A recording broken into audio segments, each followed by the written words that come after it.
Wentylacja mechaniczna w warunkach domowych, inaczej respiratoroterapia, jest to rodzaj długoterminowej opieki nad pacjentem z przewlekłą niewydolnością oddechową.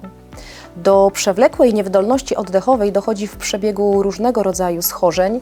Mogą to być choroby miąższu płuc, urazy rdzenia kręgowego lub choroby z grupy tzw. chorób nerwowo-mięśniowych, które przebiegają z zanikiem mięśni, w tym zanikiem głównych mięśni oddechowych, jakim jest przepona i mięśnie międzyżebrowe. Ta respiratoroterapia jest formą terapii czynnej, gdy pacjent nie potrafi częściowo podjąć skutecznego oddechu lub gdy całkowicie nie potrafi oddychać samodzielnie. Wówczas mieszanina oddechowa podawana jest do pacjenta przez respirator. Respirator jest urządzeniem elektrycznym, które wspomaga albo zastępuje niewydolny oddech chorego.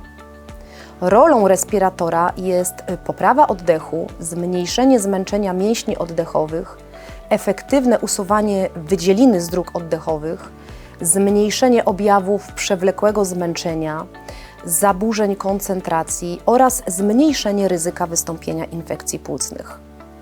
Do opieki w ramach tego świadczenia pacjent może zostać skierowany i zakwalifikowany wyłącznie w warunkach szpitalnych przez uprawnionego lekarza, spełniając określone kryteria. To świadczenie jest świadczeniem refundowanym, finansowanym w pełni ze środków Narodowego Funduszu Zdrowia. W związku z tym pacjent nie ponosi kosztów związanych z opieką personelu medycznego, zakupem i serwisem sprzętu medycznego oraz zakupem sprzętu jednorazowego.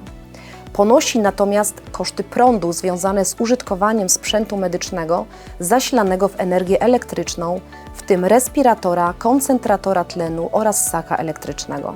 Obowiązkiem poradni domowej jest zapewnienie pacjentowi niezbędnego sprzętu medycznego i sprzętu jednorazowego w celu prowadzenia terapii w domu oraz zapewnienie okresowych wizyt personelu medycznego w osobie lekarza, pielęgniarki oraz fizjoterapeuty. Taka forma terapii znacząco poprawia komfort życia pacjenta oraz umożliwia niejednokrotnie prowadzenie aktywnego trybu życia.